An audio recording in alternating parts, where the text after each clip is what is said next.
within the BC RCMP. Hello, and welcome to the Church of Trudeau. My name is Father B.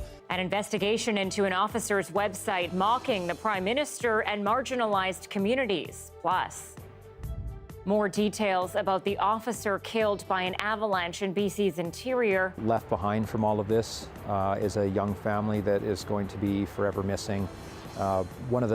One of the greatest guys that I've had the pleasure of working with. How his colleagues are coping and their concerns about the backcountry. The reignited debate over gas stoves. I don't want parents to assume today that using the gas stove at home is risking their children immediately. Why there's growing pressure to address the health risks. This is CBC Vancouver News.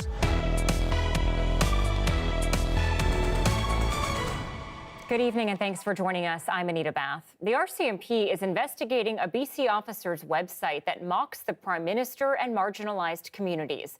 The website has caught the eye of the officers' community, and as Brady Strachan reports, it and its contents are raising concerns about discriminatory views within the RCMP. Hello, and welcome to the Church of Trudeau.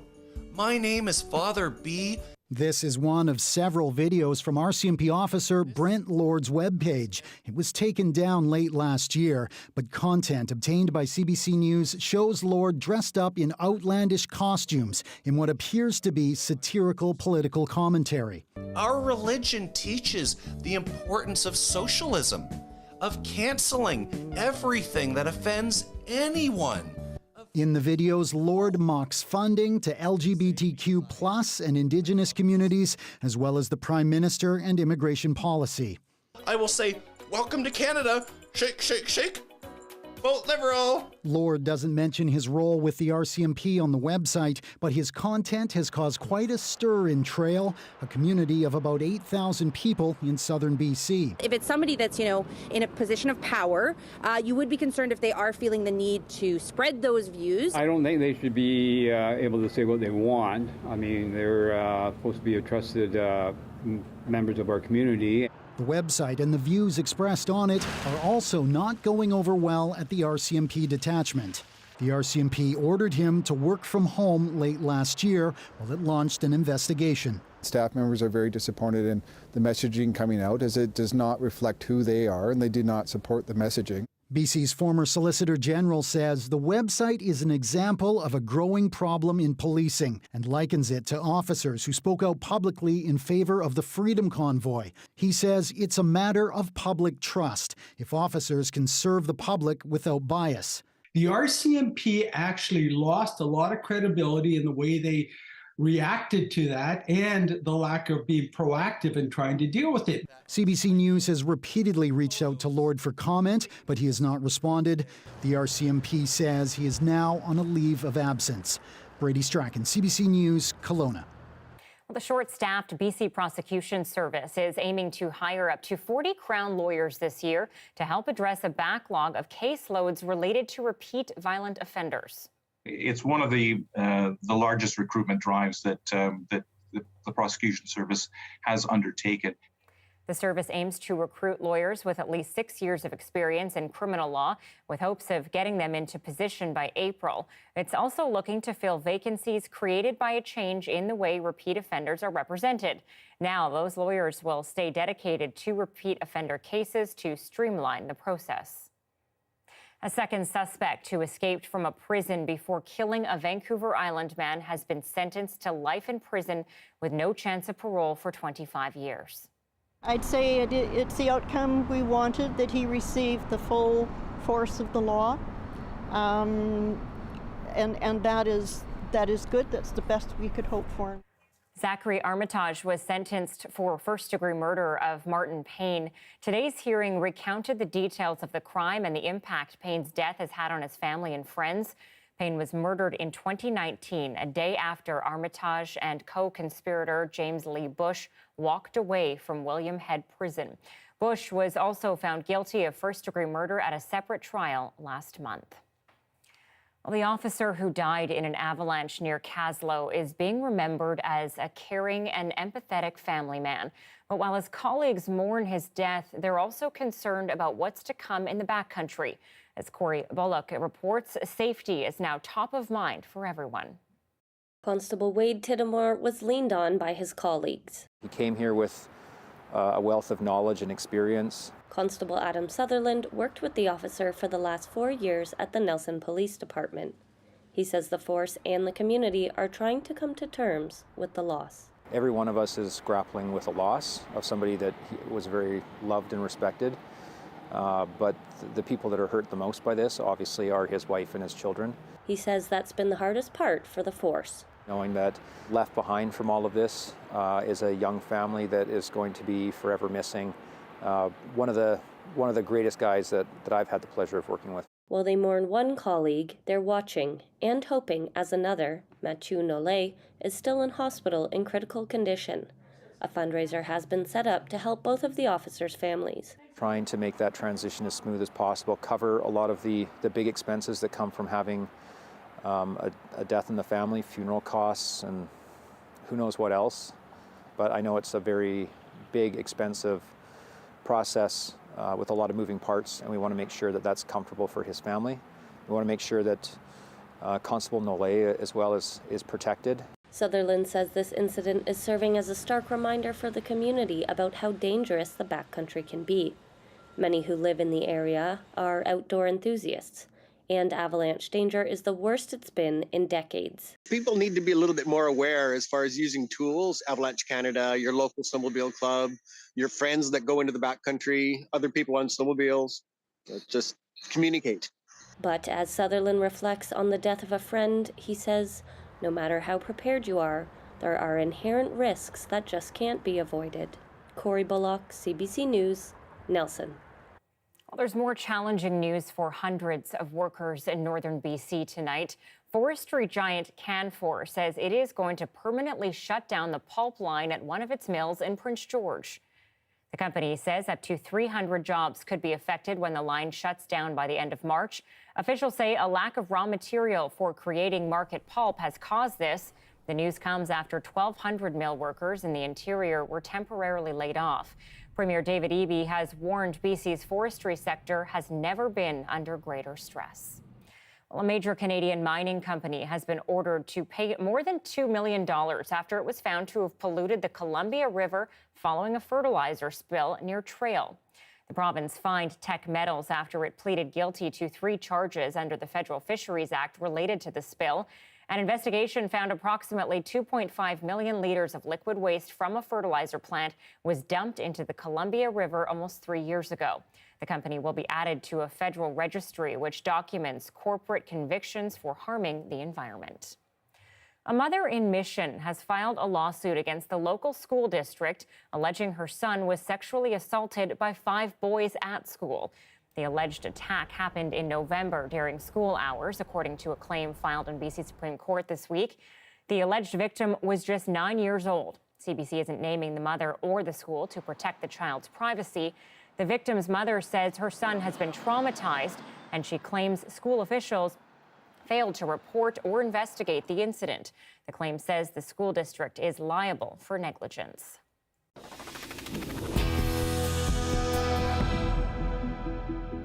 Food banks and other food support providers in Canada are bracing for a major increase in demand. A new report from the food rescue organization Second Harvest says food charities are expecting to see a 60% jump this year. Now, that's on top of the 134% increase they experienced in 2022. A lot of people that are accessing food supports have jobs. These are families that just can't make it, and they could be 2-parent families, and they have jobs. It's just minimum wage. Even when you're working 2 jobs, it's not enough to pay the rent. Second Harvest says governments need to step in with more affordable housing and income supports in order to address the root problems that drive people to use food charities in the first place. On average, Canada's food charities are forecasting budget shortfalls of $70,000 each for 2023. And as you might expect, it's also hit British Columbia. Local food banks say they're even more overwhelmed by the number of people signing up for help. As Zara Premji explains, some staff at one Surrey food bank worry they may soon be unable to assist everyone in need. You have a choice. You either heat your house or eat. You pay your rent or eat. There's no choice. Olivia Fletcher says the last few months have felt like a never-ending struggle. She has a family of 6 and is one of thousands who turns to the Fraser Valley Regional Food Bank to keep food on the table. She's not alone. Many are feeling the pinch amid rising costs of living. It's very hard to keep up with the bills, especially January, February. The prices has become more expensive, and it's a little bit hard. The food bank says since January it has had over 75 families apply for their services, a need it describes as astronomical. In the past, we were kind of averaging anywhere from about 25 to 50 families per month, and to have 75 families needing food bank in the first 10 days of the month is just crazy. He says the weekly number of families coming to the food bank has also increased dramatically, from roughly 200 families a week to nearly 500 or 600. Any other year, it's sort of a manageable increase. This is almost an overwhelming increase, so that the fear and the concern is definitely palpable. What is going to happen in a month from now? Do we have enough food coming in? On our big shorter days, we do it through that big room, and then on Wednesdays we're actually open in here for people to come through for about 8 hours, so they can come and they can shop the whole time and come through and grab a certain amount of items through here. So we've kind of set this up as a bit of a grocery store right in here. Data suggests food banks across the province are struggling to keep up with the unprecedented spikes in demand. Food Banks BC says the number of new clients accessing services across the province has jumped up 62% compared to this time last year. With the spike in demand and a dip in donations after the holidays, the ask for help from neighbors is a clear and simple one. Just if you have more than you need, by all means, please donate, because we need it. Zara Premji, CBC News, Surrey. Okay, when you think about the best outdoor public space in the Lower Mainland, I'm sure Stanley Park or Granville Island might come to mind, but an increasing number of urban planners and politicians think it actually might be a space that's in North Vancouver. As Justin McElroy tells us, it's only been open for 4 years. It was, for a long time, just another industrial wasteland, with dreams for the future stuck in paralysis. There wasn't a lot that could be put down here. The shipyards was prime industrial land. Today, I don't know if we'd be able to rezone it like it is now. When Daryl Masato was the mayor of North Vancouver City, he knew he wanted to revitalize its waterfront core, but he didn't know what shape it would take. We wanted something new. We didn't know what. So we started toying with a bunch of ideas. A maritime museum, aquarium, and even a Ferris wheel were floated for the site. But eventually, the shipyards took its final shape of the skating rink and water park, art gallery, plaza and shops, all surrounded by housing and walking and bike paths. It's got all the component pieces that you want in a great people place. It's got food, it's got activity, it's got attractions for people, water in the summer, ice in the winter, it's year-round, it's 24-hour. It's got culture, it's got housing. And it's not just planners that think so. Outside of North Vancouver, there's admiration in what the city has managed to create. I think the Shipyards is the best urban public space in Canada that I've ever seen.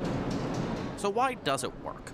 Being on the waterfront with views of Vancouver certainly helps, but experts say it's the combination of being a place where people wander through to different shops and surfaces, while also having an active center plaza with different events happening year-round. So as a space, we want to make sure that it's fresh and that there's continually new things happening. Mayor Linda Buchanan says there's activity programmed at the shipyards 365 days a year, and says it can be a model for the rest of the region. How do we, utilize what sometimes can be old or underutilized space and really reimagine what they can look like and what they can offer to the people in their municipalities? Lots of developments are hyped as iconic or transformational, but few actually achieve it like the shipyards. I was always hoping, but I wasn't expecting it. Not a bad outcome for an old shipyard with a new future. Justin McElroy, CBC News, North Vancouver. And we do have a couple more stories about public spaces in the works for you. Tomorrow, Justin is going to be looking at some of the municipalities that are actually hoping to emulate the shipyard's success. They're trying to build their own public space. Now, we're going to get to weather in a moment. Meteorologist Johanna Wagstaff is away tonight. But Kuljeet, I got to ask you, what's your favorite? I have a few good favorite spots around town. Van Dusen, Queen Elizabeth Park, and Westminster Quay. If I can ever make it out there, is quite nice for a day visit, I guess. What about you? Yeah, New Westminster Quay has grown throughout the years, and they're doing a lot there. I'm a Shipyards gal. I enjoy it. It feels like I'm on vacation every time I'm there, and there's a lot of activities for kids. It's great. Yeah. One of the things about the Shipyards is that even when it's raining, I don't know what it is, I feel like it's sunny. It's just a happy place to be. So I guess I should hit up the Shipyards in the days to come, shouldn't I? I haven't been there in a couple of years. I'm with you. I need to get out more, a lot more. This weekend, though, light rain. You can get out. You can make some great plans, but don't do that for the next couple of days. We've got a lot of rain coming our way. Start off with some warnings. A rainfall warning for Metro Vancouver, the Lower Mainland, and parts of Victoria as well. We have a high stream advisory, so there could be possible flooding, as well as a wind warning for parts of the coast around Port Hardy, up to 90-kilometer-an-hour winds through there. For the rain, here's what we're going to get over the next couple of days. 50 millimeters on Thursday for Vancouver, another 30 on Friday, more for the Tri-Cities, a little bit less out in the Fraser Valley. And of course, this means avalanche warning is top of mind. Still sitting at a category 3 out of 5, but with more rain coming, we'll be keeping an eye on this. I'll have more details on the 7-day coming up. Okay, thanks, Kuljeet. You're welcome. Well, the University of British Columbia is replacing the locks of more than 400 front doors at an on-campus residence after a break-in that saw personal items and student information stolen. The break-in at UBC's Thunderbird residence was reported early yesterday morning when front desk workers arrived. Among the stolen items were paper copies of student information like home addresses and emergency contacts, as well as keys to each of the unit doors in the residence. About 650 students live in the multi-building Thunderbird residence. It's absolutely critical that we not only rectify the immediate issues that arise from the theft and from the circumstance, and the proper investigations occur as the RCMP are doing, but also that we look at our systems and our practices and our protocols and enhance those as a result of this. A 36-year-old suspect was arrested. He has now been released with a later court date. I hope it's safe, but I see a lot of the break-in that you just mentioned, but I feel like the campus could be a bit more safe for people to live in. I mean, but they didn't break in my house, so it's all right. I found someone is trying to open the door of my residence. Yeah, and I feel fortunate that I remember to lock the door. Otherwise, he will just get inside. It has been very safe living here. It is really nice. Nothing has happened before. This is the first time I'm hearing something like this happening, actually. Meanwhile, Okanagan College in Kelowna has been hit by a cybersecurity attack. Yesterday morning, the college shut down its internal network systems after it first identified the problem. Many of the college's network systems are still down, causing major problems for students and staff. The shutdown impacts nearly 16,000 students and 1,200 staff at campuses in Kelowna, Vernon, Penticton, and Salmon Arm. IT teams are investigating the incident with the help of outside cybersecurity experts. Okanagan College has yet to determine whether personal information was in fact compromised. Well, in a world where tapping your debit card is the new normal, it was only a matter of time before public transit here would hop on board. TransLink is now accepting Interact Debit as a tap option on buses.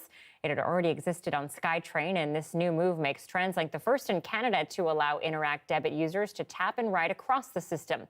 It also greatly expands the current existing payment options for transit users. Making transit more convenient and improving customer experience is so integral to making sure people continue to choose transit every single day. And today, we are so proud to launch a new feature to make using transit even easier. TransLink CEO Kevin Quinn says the new Interact payment option will also help those who don't have access to a credit card. Previously, anyone with Interact Debit had to pay at a kiosk for a ticket or had to load a Compass card. Some good news around whales now. 2022 saw record-breaking sightings around the Pacific Whale Watching Association. That's according to them. More than 1,000 groups of big killer whales and 396 humpback whales were seen in the Salish Sea. Both numbers are up from last year. Numbers are likely to continue to grow as whale populations multiply. 370 new coastal big killer whales were introduced in 2022, and 34 humpback mothers with calves were seen on their way from birthing grounds in Hawaii, Mexico, and Central America. A decade ago, it was still kind of unusual to see them, but because we have, a lot of food for them, we've been seeing them kind of, I guess word is spreading among their communities that this is a hot spot for them. And so every year we seem to see more and more. Populations of seals, porpoises, and small fish are also growing in the Salish Sea, benefiting the entire ecosystem. Well, two men made a surprising find in a Vancouver forest a few weeks ago. They were looking for antique bottles, but instead unearthed a huge trove of vintage silverware from the Hotel Vancouver. As Karen Larson reports, the silverware could date back as far as the 1930s. This never happens. They were looking for old bottles. Instead, they found this. This is the mother lode of silverware. I thought we were going to have to fight over who got the first piece of cutlery, and then I kept finding more and more and more. A hot tip about an abandoned car led the pair to the secret location. In no time, they hit a so-called hot pocket, pulling 121 intact pieces of silverware out of the dirt. Spoons, knives, forks, even pickle forks, all with an old Hotel Vancouver insignia. It's pretty amazing to actually have found this without any map or anything to the person that originally put this stuff there. With a little research, they discovered the silverware could date back as far as 1939, when the Grand Railway Hotel first opened at the corner of Burrard and Georgia. The logo, which on the spoons says Hotel Vancouver, is a mimic of the Canadian national logo of the time. Many of the pieces are in surprisingly good condition, considering they were buried in a rainforest for who knows how many decades.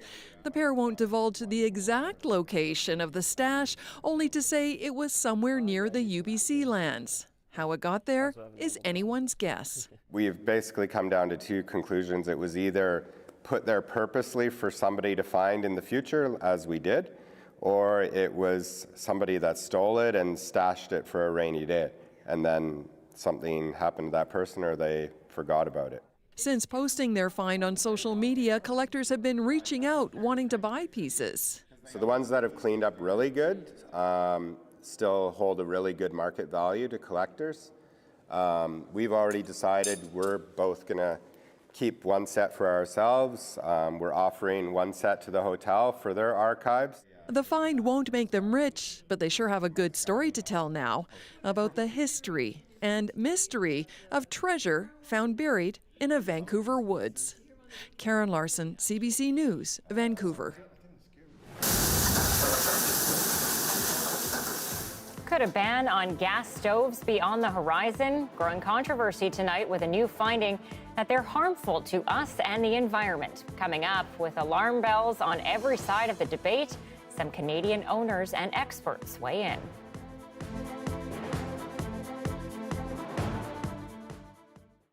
Thanks for staying with us tonight on our commercial-free live stream. A dance therapy class in Nova Scotia is helping seniors with degenerative health conditions. It doesn't just give them an extra hop in their step, though. It also brings their community together. Victoria Welland has the story. Make me feel so young. You make me feel so spring has sprung. Every Friday at the Old School Community Center, Karen Bradley has music playing and feet moving. She's trained to help seniors with Parkinson's, dementia, and sore joints to improve their mobility and lift their spirits through dance. Over the years, more and more folks have been stopping in. I think it gives them a sense of community. I think it gives them a sense of hope. I think it gives them a sense of joy. And I think it calms and organizes their bodies in ways that contemporary life does not support very often. The class starts off with grounding and breathing exercises. Then they slowly begin moving. First their shoulders, then their arms and legs. And soon enough, they're up on their feet. We're not going to fix the Parkinson's. We're not going to fix the dementia. What we're doing is helping people have a better day and engage with each other. Know they're not alone. This was Carolyn Stoddard's first time at the class. She's recently widowed and looking for a chance to get moving and meet new people. Oh, it was wonderful. My spirits are uplifted. Oh, I so enjoyed it. Others have been coming to Bradley's classes for years, like Steve Sekarak. He struggles with tremors from Parkinson's. It liberates you in a strange way, so that physically as well as mentally, you're given some rein, some slack. On top of the physical benefits, many participants say it brings them closer to their community. Gives me some days a sense of purpose, for sure. I look forward to it every week. Living with Parkinson's is not necessarily easy. But when you're here, you're not treated with Parkinson's, you're just one of the group. Bradley has received grants which will help teach more instructors dance therapy throughout the province. She says she's going to keep on running the class for as long as she can, to help make a difference in their lives. And just maybe make them feel young again. Because you make me feel so young. Victoria Welland, CBC News, Musquodoboit Harbour. You make me feel so young.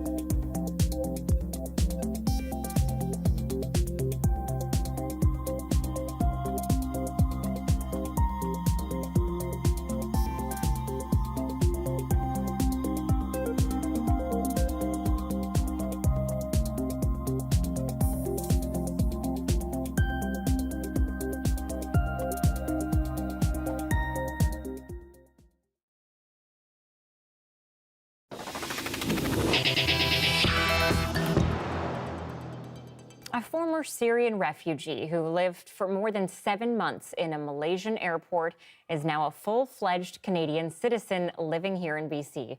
As Michelle Gussoub reports, he's thankful to a group of sponsors from Whistler for his second home. Once known as the man in the airport, Hassan Al-Kuntar is now a Canadian citizen. Where I was stateless, and I'm stateless no more. But getting here has been a long and unusual journey. The former Syrian refugee story captured the world's attention in 2018 when he became stranded in a Malaysian airport for 7 months, documenting his life through social media. I'm going to stop drinking coffee and switch it to Red Bull. They say Red Bull give you wings, and it seems the only way to get out of here. Al-Kuntar's unique situation and sense of humor may have felt like something out of a movie, but behind the jokes, there was a real fear. Al-Kuntar became stranded in the airport departures terminal as he tried to avoid deportation to Syria, where he says he would have been conscripted into mandatory military service for the regime. He was accepted into Malaysia on a tourist visa, but when it expired, no other country would take him. After 7 months in the terminal and 2 months in immigration detention, Al-Kuntar finally landed in YVR in November 2018, thanks to a group in Whistler that lobbied the Canadian government to help him. The Canadian people helped me and changed my life and theirs as well. Since then, Al-Kuntar has adjusted to Canadian winters, volunteered at the Red Cross and in COVID vaccine clinics. He now works as a case manager on the flood recovery team in Princeton. We are the symbol for other countries in the world how to act, how to stand for human rights and even refugee rights. I think that's what it means to be Canadian. With a Canadian passport in hand, Al-Kuntar will soon be able to travel again. He plans on volunteering in Syrian refugee camps and reuniting with family in Egypt for the first time in 15 years. I have a different future now, the one which is secured, legal, permanently. And the feeling that I have finally I arrived and I have home and I belong somewhere. He says this time around, stepping into the airport departures terminal will feel like a new beginning. Michelle Gassoub, CBC News, Vancouver.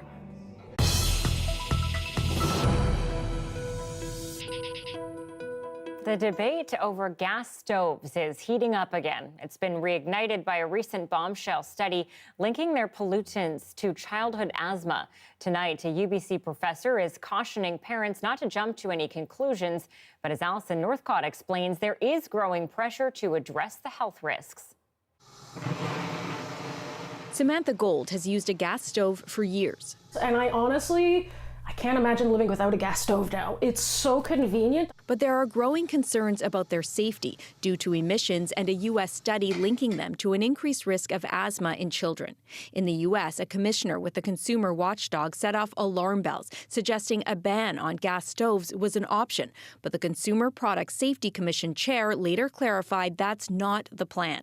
Still, here in Canada, researchers say gas stoves do come with risks. Gas stoves pollute the indoor air. They make your air quality worse. We don't know if that will affect you. This researcher has studied pollutants from gas stoves. And the reason that I eventually managed to switch to an induction stove was that, it's just easier to choose not to pollute the air indoors. But some are skeptical about links to asthma. But I don't want parents to assume today that using the gas stove at home is risking their children immediately. And ventilation, monitoring, and servicing those devices is really going to be important. Health Canada says kitchen exhaust fans and ventilation can reduce indoor air pollutants from gas stoves. And the Canadian Gas Association says gas appliances adhere to strict rules and regulations. Still, Tim Grant wants people in his neighborhood to get rid of their gas stoves. He organized a bulk buying deal to replace them. Carbon emissions are the driver of climate change. And to the extent that we can help reduce those emissions, all the better. Samantha Gold says it's important to weigh the options. And if there is a danger of asthma, maybe a gas stove's not for you. But at the end of the day, I think consumers should have a choice. She plans to stick with her stove a little longer. Alison Northcott, CBC News, Montreal. It's a drug designed to help people with type 2 diabetes, but thanks to influencers on social media, it's now in high demand for some people looking to shed some pounds. Christine Birak digs into its growing popularity for perhaps all the wrong reasons. My goal weight is 135 pounds. Between the hype on social media and the relentless TV ads, questions are swirling around this type 2 diabetes medication. And you may lose weight. So how well does it work for weight loss, and who should be taking it? This is an important medication for us because it changed the entire playing field. I really like this idea. Dr. Sean Wharton specializes in diabetes and weight management. He emphasizes obesity is a complex medical problem, not a moral failing. Aside from bariatric surgery, there's been no highly effective treatment. Wharton studied Ozempic for the drug maker. Studies funded mostly by Novo Nordisk found, in combination with a low-calorie diet and exercise, 86% of people on the drug lost between 5 and 15% of their body weight after a year. Over the past 5 years only, we've had this new field of medication that really works. Patients are finally getting some relief from this medical condition that has plagued them for a long time. It is gratifying to see widespread knowledge now surrounding these medicines. Of course, that comes with a concern. In scientific circles, Dr. Daniel Drucker is a big deal. His work laid the foundation for this new field of diabetes and weight loss medications using the drug semaglutide. It works through receptors on cells. Semaglutide tricks the brain. It mimics a hormone that regulates hunger and food intake. It slows down the emptying of the stomach so people feel fuller longer, potentially leading to weight loss. But studies also showed side effects, including stomach pain, vomiting, and fatigue. The drug also increases the risk of suicidal behavior and thyroid cancer. These are medicines. They're not harmless candies that people take, and medicines can have side effects and need to be used appropriately. Doctors also note the weight only stays off as long as you keep taking the drug. I can understand why people want to believe that there's a quick and easy solution, but it's not there. Dr. Nav Prasad says fad diets also offer quick weight loss that doesn't last, and he warns diet drugs have come and gone. We've seen it happen many times where there were these heralded wonder drugs that turned out not to work or to harm or kill people. In France, a diet drug that started as a type 2 diabetes treatment is now being blamed for thousands of deaths due to heart valve problems. Other drugs have had similar problems. Some, including endocannabinoids, have led to psychiatric side effects, including suicides. I got to the point where I was about 360 pounds. I was hypertensive, had severe sleep apnea. Ian Patton works for Obesity Canada, which receives money from Novo Nordisk. He's been taking Ozempic for 2 years and has lost about 50 pounds. Patton says for him, the benefits of easing other obesity-related problems outweighs the risk from the drug. But it's not something that someone should be taking to lose that 10 pounds before they go, for their wedding or their beach vacation. This is for people who are sick. 3, 2, 1. Boosters in ignition. It was a test to see how space radiation affects living beings. After the break, we'll tell you how some tubes of yeast, yes, yeast, took a trip around the moon.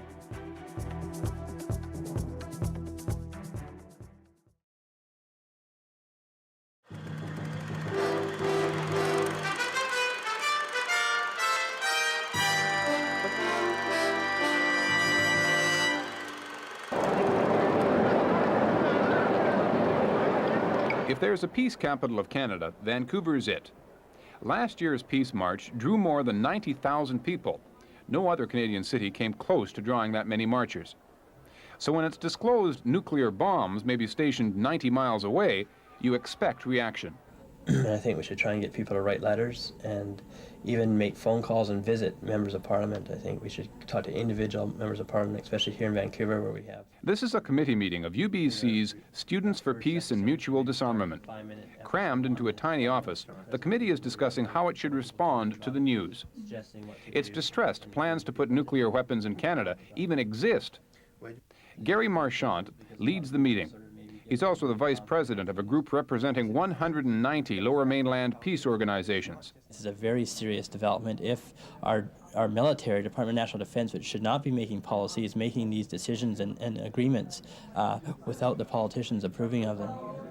I see that as a very dangerous development. Maybe there are others. That's right. You never know what kind of other things are hidden that haven't been leaked yet through these classified documents accidentally coming to the surface. Not everyone in the peace movement is concerned. Some say it's the overall buildup of nuclear weapons that's dangerous. Where they put them doesn't matter.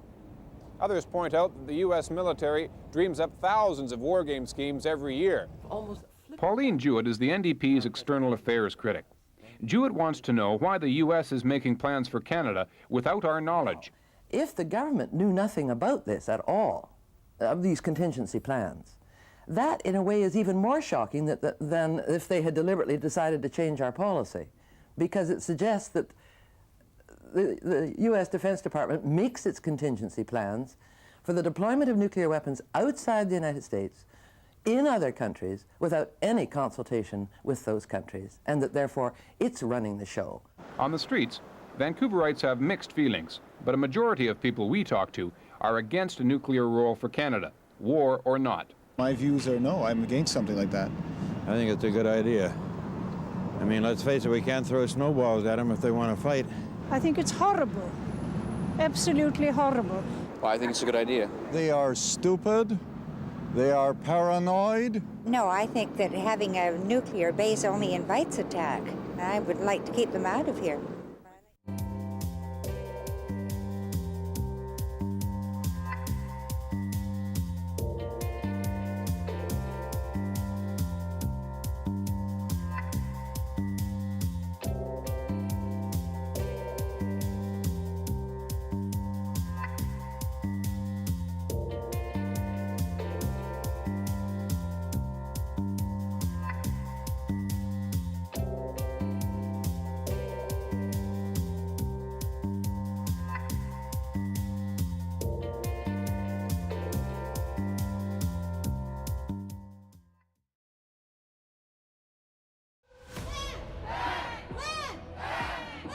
Land Back is a CBC original podcast where we uncover land theft in Canada and look at how Indigenous people are taking it all back. And that's what empowered nations and empowered people to just literally steal land.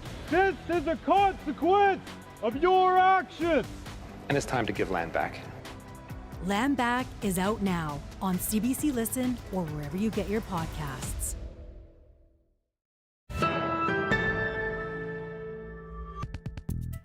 A UBC scientist is leading the hunt to solve a problem that stands in the way of human space exploration. And the solution to keeping astronauts safe could be found in something you likely have in your pantry. Kurt Petrovich has more. 3, 2, 1. Boosters in ignition. These guys here just traveled 2 million kilometers and they came back. And that's just the beginning. When NASA's Artemis 1 lifted off from the launch pad in November, there was no crew, but there were passengers, a colony of thousands, yeast cells, carefully prepared at the University of British Columbia by a scientist who was just a child when the last astronaut set foot on the moon. If there was one word, it would be proud. Proud like a parent. Nislo's lab-born progeny are the same kind you might find in a jar at home, with one important difference. He created 6,000 genetically unique versions to test how they responded to cosmic radiation that bombarded the spacecraft. Cosmic radiation wreaks havoc on human DNA, causing everything from cataracts to cancer. Most yeast genes function just like ours. This is pure motivation. It really is.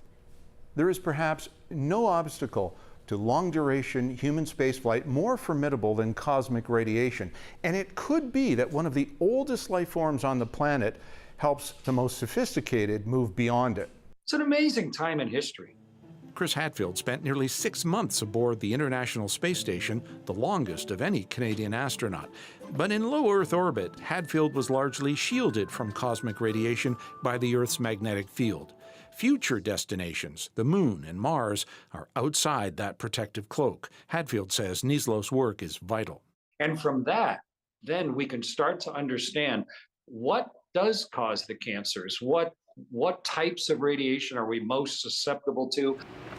Nislo thinks the answer may be an mRNA shot, working like a COVID-19 vaccine that will activate a radiation-fighting protein in astronauts. There are months of analysis ahead to find a path to the stars in something from a pantry. Kurt Petrovich, CBC News, Vancouver. As rivers rage, bracing for more rain in Southern California. Coming up, Susanna De Silva on the ground with people scrambling to safety.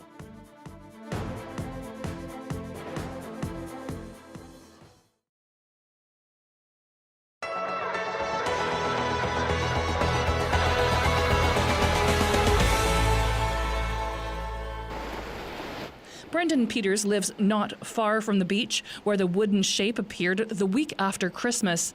There were photos shared on social media, and lots of people came to have a look for themselves. That started a debate about what the wooden pieces could be. Was it a shipwreck or an old wharf? So I started putting in my little 2 cents worth, and I was saying, well, some people say, no, it's part of an old wharf. And I was saying, well, I never ever seen a wharf in the shape of a bow. Peters remembers the last time the sands drifted away many years ago, revealing the wooden structure below. So my brother Norman Peters, a.k.a. the bearded skipper, had took quite an interest in it.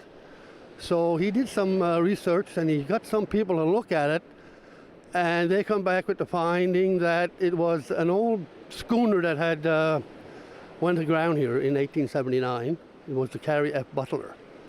So that's what it was, with 300 barrels of mackerel on. Brendan Peters did some research to find out more. They had an auction right here on the beach, right there. Anything that was left on board, this is what I researched, they sold. Prince Edward Island has a rich history of shipwrecks that appear on beaches and then disappear, including this one in Lakeside in 2020 and this one in French River in 2007. We wanted to see it, and it was all sitting up on top of the sand all nicely. And then whenever we went out to get it. It was buried, so we had to spend 3 weeks digging it up out of the sands. This is a piece from that shipwreck in 2007. Jason McNeil says the fact that shipwrecks appear and disappear adds to their mystique. That's kind of what the sea and the sand do, right? They kind of expose things temporarily, and then before you know it, it's all shifted and everything is gone again. Things are shifting again here on North Rustico Beach, just like the last time. Well, I came down Saturday and there was people buzzing around and said, well, where is it? I said, well, it's buried most of it, but you can see it right here, part of it. So she said, oh, that's what it is. I said, well, we can make the outline of the bow, but if you would have been here December 26th, you would have seen the whole thing. Peters says the wooden pieces are disappearing back into the sand. This may be the last glimpse of them, at least for now. Nancy Russell, CBC News, North Rustico.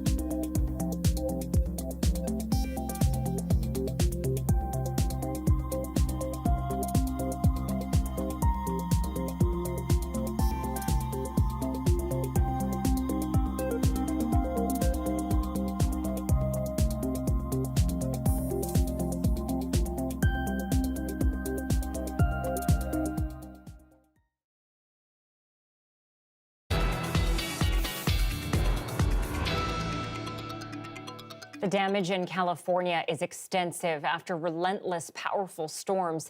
At least 18 people are dead. And while the situation is bad, lessons learned from previous disasters may actually help mitigate this one. Susana De Silva is in Santa Barbara tonight with the people who are living through it.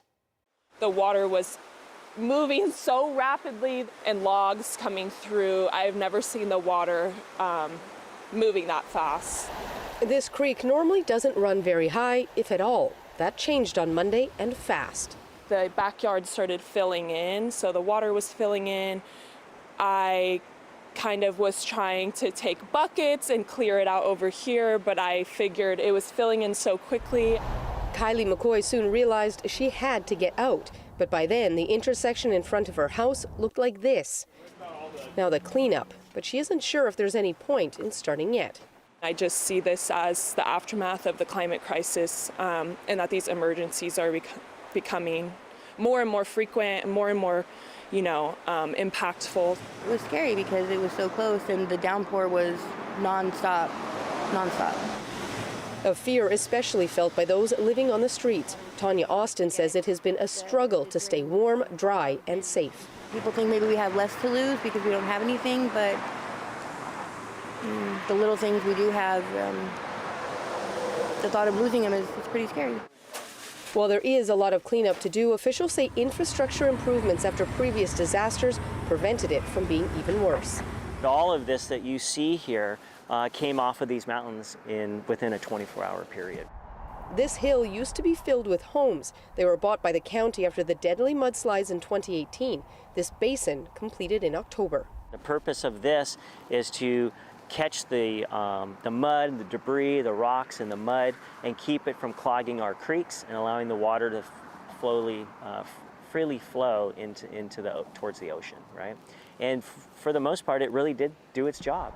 Northern California was the focus of today's storm, and in San Miguel, the search continues for 5-year-old Kyle Doan, who was swept away by floodwaters on Monday. Susana De Silva is with us now from Santa Barbara, California. Susie, you and I were on the ground in the Fraser Valley when those devastating floods happened. Now you're on the ground there. How similar are the challenges in these two catastrophic weather events? Yeah, it's certainly big challenges, and people here, I think, similar to back home in Vancouver, are frustrated. They've had to learn what an atmospheric river is and what that entails, and that's certainly what they have been seeing here over and over and over again. And what it really is prompting is more discussion about what happens next. How many more atmospheric rivers are we going to get? Discussions around infrastructure, around changes to where people live, perhaps. We've seen those discussions happening in the Fraser Valley as Abbotsford looks at its options for flood management. Those conversations are happening here as well. But of course, California, much more densely populated state. It is a huge state, in terms of what that would actually look for around rivers. Where would people live? Where could you move people away? Huge for agriculture as well, similar to Abbotsford. So those conversations about how much more of this might continue to happen because of climate change. And here in California, they aren't, a lot of people, quite ready to even have that discussion yet, though, because there are still a couple of more storms that they have to get through next week. And you can see behind me, there are sandbags, there's sand here. Residents are being told to come here and get ready for this weekend. And it has been a steady stream of people coming to get sandbags as they do prepare for another storm or two this weekend. Susanna De Silva in California tonight. Thank you. Meteorologist Johanna Wagstaff is away. Kuljeet, I know you're tracking what's happening in California. What's the latest on this storm? The latest is this storm is massive. It's a low-pressure system, and it stretches quite far away. It starts from the lower mainland, from Metro Vancouver, goes through Washington, Oregon, and to northern California, as you can see. And this system is what's bringing rain, not just for us, but for parts of the U.S. as well. Sacramento getting up to 75 millimeters of rain. By about Friday, for us, we're going to get the system first in the lower mainland before it hits parts of California. About a day after, but it's coming and it's bringing quite a bit of rain by Thursday night. It's still making its way through Greater Victoria as well in Metro Vancouver and for the U.S. And it'll be quite a bit of rain for the next 48 hours. That's what you really want to keep those umbrellas, on standby. We're also getting warnings of flood. We're also getting warnings of wind as well. Temperatures outside very mild right now, 9 degrees in Vancouver, rather. That is above our average for this time of year. Also very humid. We hit 100% today. And the warnings that I was mentioning, the high stream flow warning is possible flooding that could come our way, up to 100 millimeters of rain in the next 48 hours. That is for higher elevations. Let's take a look at the rainfall accumulation for the higher elevations, Whistler, Tofino, the Tri-Cities for sure going to be seeing tons of rain. That, of course, causing concern for Avalanche as well. Our 7-day forecast pans out like this. Rain heavy for the next couple of days, turns to light showers on Saturday and Sunday. By Monday, we might see a little bit of sunshine, but still 7 degrees and raining, and then it switches back to light rain for Tuesday and Wednesday. So lots of rain coming for the next 2 days, and then it turns to light rain after that. Anita? Waiting for that light rain. Thanks, Kuljeet. Well, some planes are back in the air across the U.S. after being grounded for hours this morning due to a computer system failure at the Federal Aviation Administration. And the agency says departures resumed this morning, but delays and cancellations are continuing. Chris Reyes now on the Canadian travelers who are affected. Sorry for all the inconvenience, but like I say, this is a nationwide issue. It's not just a local issue. That announcement went out in every airport in the U.S. after the Federal Aviation Administration issued a nationwide ground stop during air travel rush hour. Transport Secretary Pete Buttigieg says a critical system that alerts pilots of safety information went down at about 7 a.m. For safety reasons, to make sure that every aircraft that took off was doing so safely, FAA implemented a ground stop lasting about an hour and a half. It's yet another headache for travelers still recovering after massive delays and cancellations during the holiday season. It's crazy. A lot of people out there that are struggling, so hopefully they can figure it out. Well, it does make one wonder what would have happened. You would think that the FAA would have pretty solid computer systems, and this is kind of a surprise. I don't remember this ever happening before. President Joe Biden says so far no evidence of a cyber attack. We don't know. Okay, we'll find out. At Pearson International in Toronto, passengers arrived after hours of delay from U.S. flights. We're pretty tired and jet lagged, but I'm just happy to be back. It's nice being back home in Canada. Our flight was supposed to leave at 6. We didn't leave until 9. Yeah, so we came from a 10 hours flight for 3 hours wait for another 3 hours flight. Secretary Buttigieg says the ground stop was done out of abundance of caution. These kinds of disruptions should not happen. And my primary interest, now that we've gotten through the immediate disruptions of the morning, is understanding exactly how this was possible and exactly what steps are needed to make sure that it doesn't happen again. Transport Minister Omar Alghabra says Canada is watching the issue closely. We're going to stay in coordination with our U.S. partners to understand what had happened and what can we do to avoid similar interruptions. The FAA lifted the ground stop just after 9 a.m. and flights are returning to normal. Chris Reyes, CBC News, New York. What? Oh, no way. Coming up, two Nanaimo brothers lost a signed hockey stick on Christmas Eve. In return, they've gotten more than they wished for.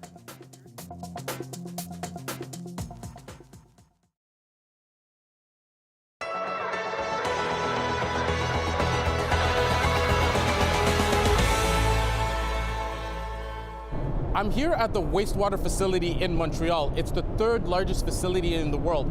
Right now, we are in the sump pump area, and this is where they move debris from the water, like plastic bottles and wood, and it's that machine that goes down and removes it. So whatever we can get from this basket won't have to be taken out further down with our bar screens. I'm at one of the lowest levels of the facility, and down here they have 17 pumps like this one, bringing in all the wastewater from the island of Montreal. Once it comes here, it goes into a treatment system where it will be treated. Here we can see all the water that's been pumped from the 17 pumps, go through the canals, to go through the bar screens.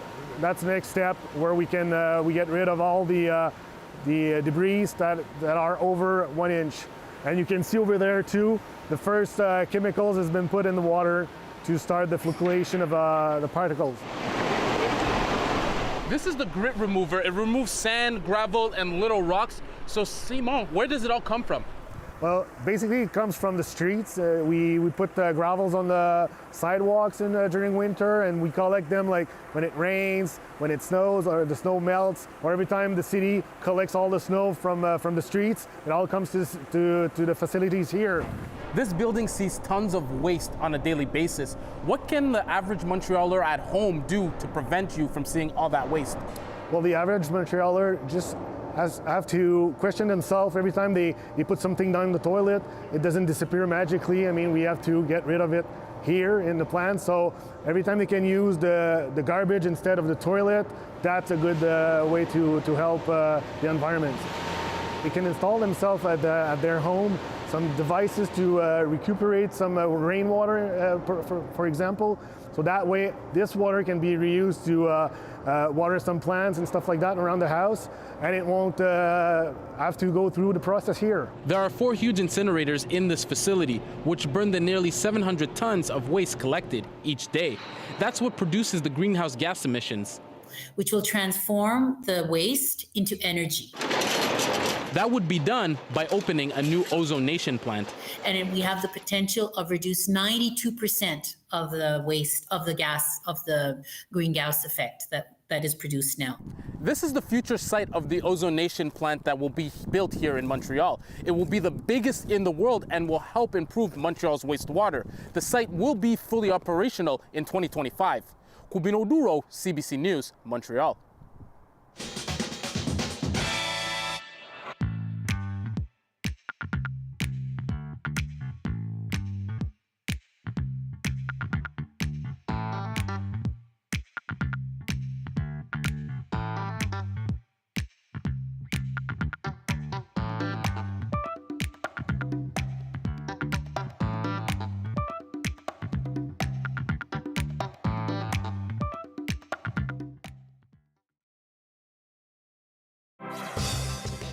Hi, I'm Amy Bell, and here's what's in your CBC Vancouver inbox.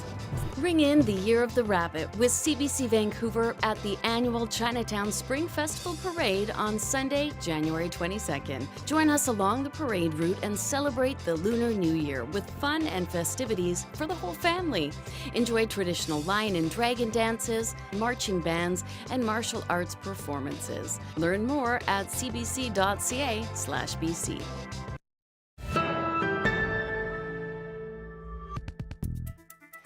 Closing the loop now on a story we brought you at the end of last year. Two Nanaimo brothers who lost a hockey stick signed by Canucks captain Bo Horvat during a flight from Alberta on Christmas Eve got a special surprise from the Canucks. Are you Lyndon? Yes. Yeah. Hi, Lyndon. We got a little something else here for you as well. Oh my! God. Is that a signed jersey? Yeah, by Bo Horvat himself. Wow. Oh my gosh. You gonna throw it on? What do you think of that, bud? That looks amazing. The team handed the boys a replacement hockey stick and a signed jersey by Horvat. The original stick was given to them during a game in Edmonton, but after the family's Flair Airlines flight landed in Abbotsford, they were disappointed to find the stick was not with their luggage. Their mom reached out to the team asking for a miracle, and her wish was granted. The lost stick was found by the airline last week and was returned to the family as well. Always nice to get a happy ending, and that is sort of what a Haida Gwaii man is getting as well tonight. He now holds the title of the oldest person on record to do a headstand. Take a look. I'm attempting the record for oldest person to perform a headstand, male. Bruce Eves was 82 years and 43 days old when he completed the record-setting headstand in August. The feat was witnessed by a number of community members, and in order to make it official with the Guinness Book of World Records, they had to be there. He says it's all thanks to his daughter, Megan. The next oldest person on record is 77 years old. Eves says he learned how to do a headstand as a teenager, but started practicing again in his 60s with his granddaughters. Definitely cannot do a headstand even for a couple of seconds, but we welcome anyone over 82 years and 43 days of age who wants to try to beat that record. Good luck to you all. That is CBC Vancouver News for January 11th. We'll see you tomorrow.